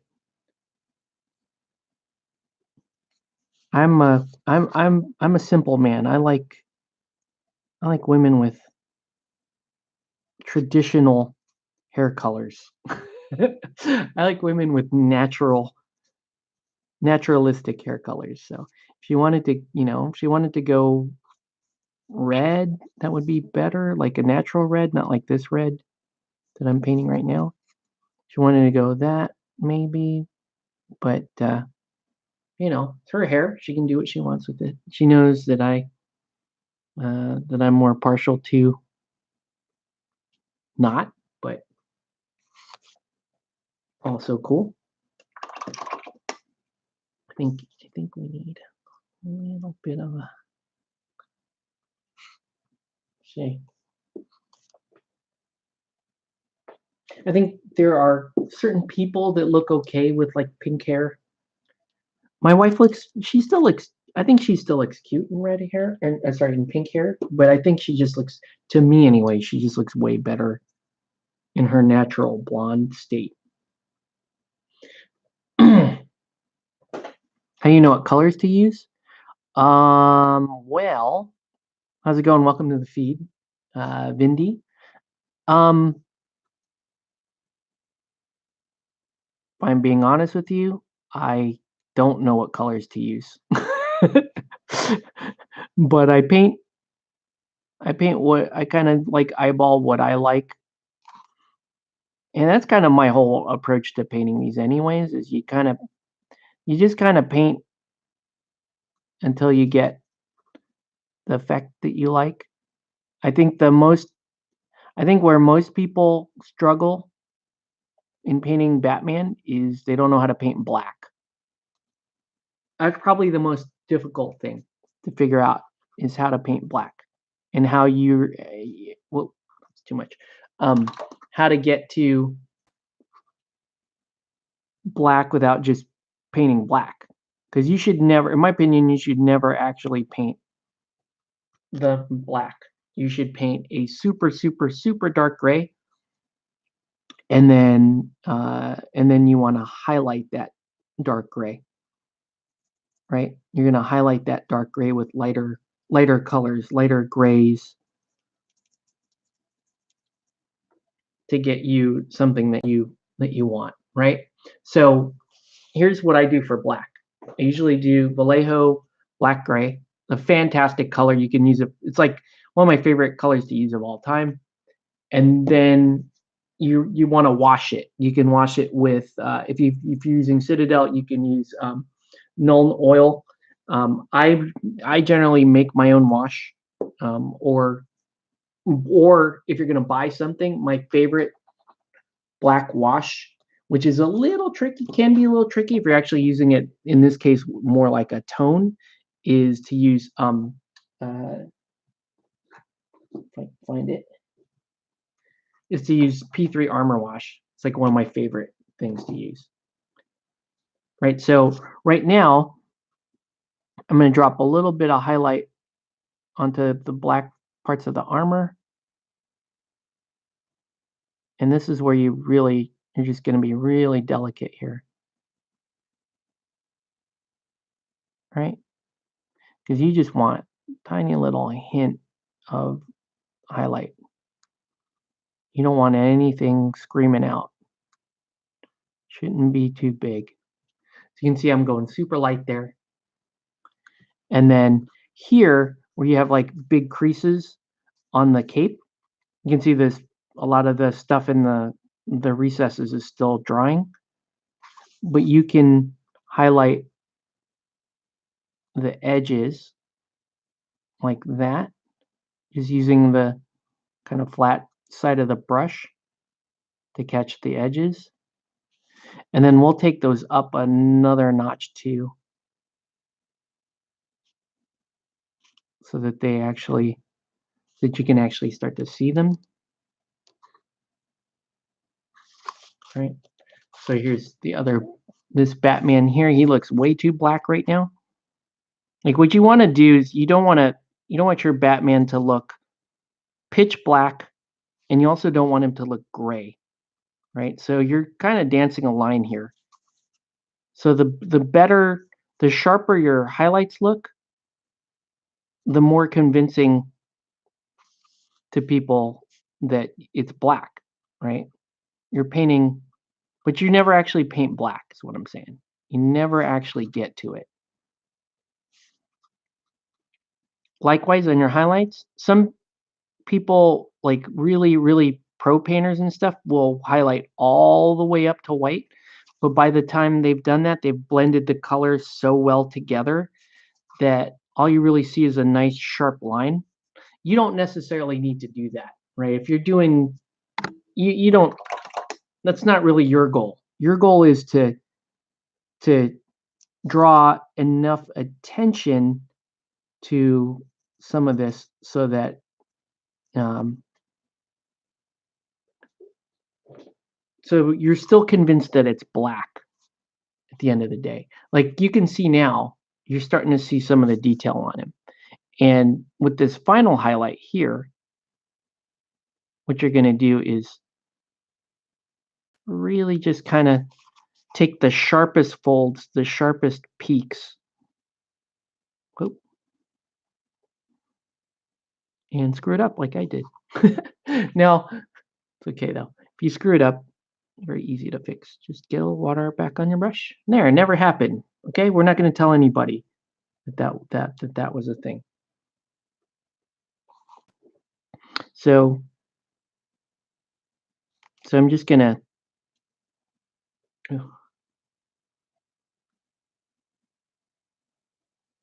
right up here, right towards the top, where the light is gonna hit the most, and that crease there is the sharpest. Just gonna do a little bit of an edge highlight there. And the softer you are here when you're doing this, the better. And you don't have to go up this high. Like I said, you can go, it can be a lot lower than that, and it'll still look good. But see, if you want that little, see that little bit of light there? That can be cool. It's just, it can be hard to do without overdoing it. So again, there's a sharp edge down here. I can grow that highlight out a little bit. Same here, right? Just to convince, right? It's just, the whole idea is to just draw your eyes around to specific points of the model that where you've got the most interest. And light tends to be towards the top of the model. So your lightest highlights will tend to congregate towards the top of the model. Okay. And now see, she has a lot of softer, her musculature and the way her costume is designed is a little more softer, a little more organic. So you're not going to have that bright of a highlight on much of her at all.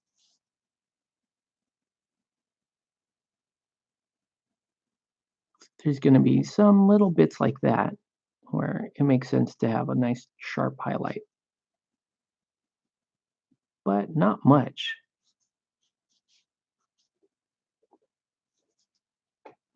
Rest of this we just kind of let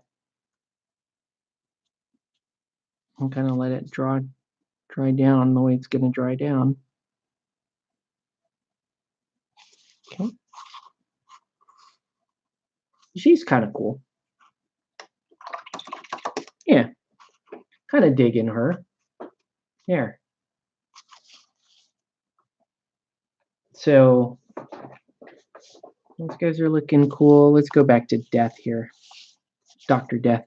He needs more pale skin.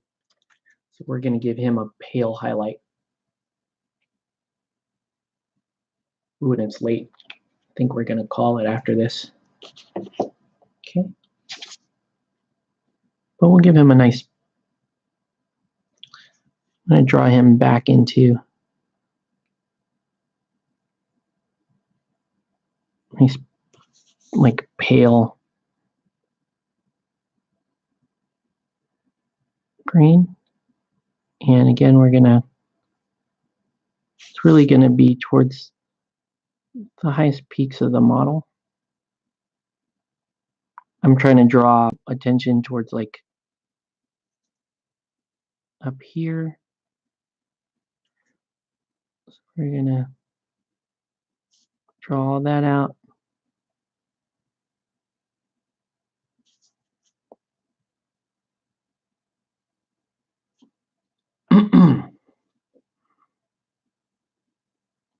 And I know that the actual artwork for this character is a lot more monotone than this, but to me this looks more interesting.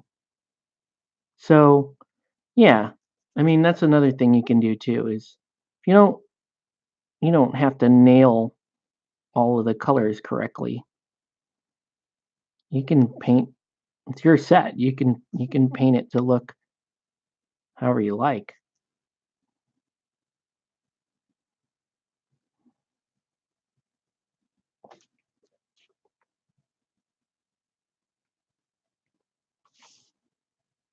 So this whole highlight here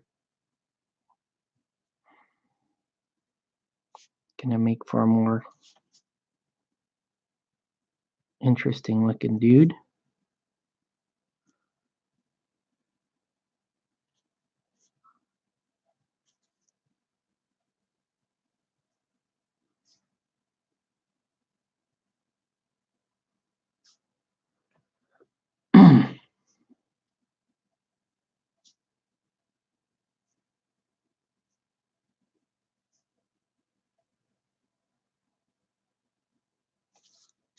I think it's way more interesting actually than if I were to remain completely faithful to the art.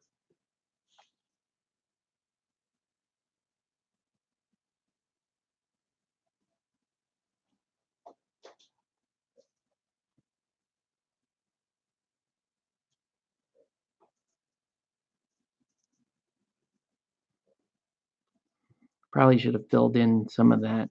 This right here is kind of bugging me. That's okay though. That's okay though. But his skin really kind of came together in the end there. Right? Definitely looks like he was once human and then he sort of mutated.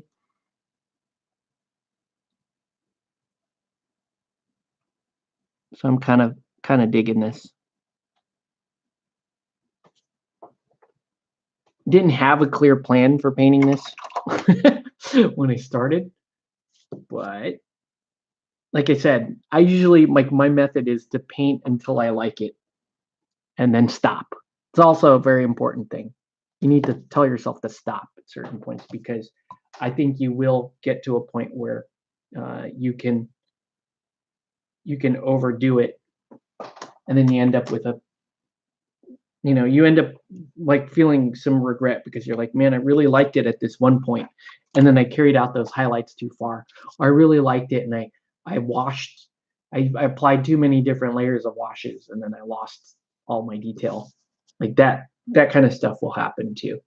So, I mean, they're looking okay. He's actually gonna. I know he looks way too wet and everything right now, but Tooth Batman here will calm down, and Kathy looks okay. I think she's serviceable. I don't really like this sculpt that much. And then Penguin's looking on point. I like him. He's cool. He's gonna be great. And then I really didn't do much on. I didn't really do anything on this guy. So he's gonna do that. I'm actually painting the entire set. So I'm painting all the thugs, all the main characters, all the villains, all the heroes. That's my goal, is to get through all of it. Right now I've painted everything you need to play the first scenario is painted. I'm painting through all the like the thugs and stuff that you need for the second scenario. So all those guys and like the penguin net launcher guys, all those guys are going to be ready for the second scenario. And then, yeah, I'm just going to work my way through it. So, yeah, if you want to see some pictures of the first scenario stuff, you can check out, I think I posted a pic on this feed, or you can follow me on Instagram at Play It Painted. That's usually where I post stuff. I also have a Facebook page where I post stuff too. So anyway, we are getting late. I'm excited to paint her. I think, guys, I'm gonna paint her tomorrow night. I may very well paint her on stream because she's awesome. So I'll probably finish. I'll paint Frank Miller Batman and her, and I'll start painting the Robins at the same time. But man, I love this. Like that model's great, man. Love that. But I haven't decided if I'm gonna do the new 52 purple costume, but I'm really leaning towards doing that super, super dark blue costume that she does that I think is fantastic. So anyway, that is going to do it for this video. I want to thank everyone for watching. Have a good night, guys. And yeah, stay tuned. I'll probably stream again tomorrow night and do some painting on Batgirl. Have a good night. Thanks.